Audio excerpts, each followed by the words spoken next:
Hello guys, nalang ko i-share no kay kuan, base lang po din sa akong experience no kay nga akong amo manggod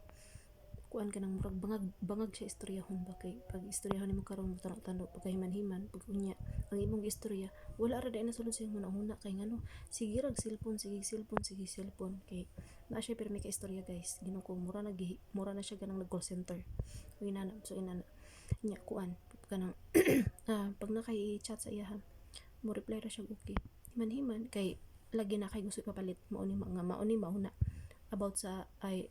para gamiton sa kusina himan-himan reply ra siya sa imo okay dayon magulat na ka nigabiin na lang ang imong gi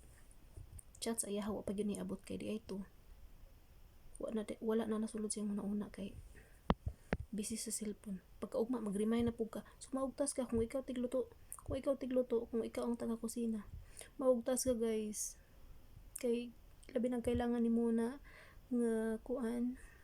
paggamit sa kusina or kanang walay bugas baron or manok mga lamas mga inana maugtas ka kay dili din siya mopalit so kato lang no kung kuan i-share no bye.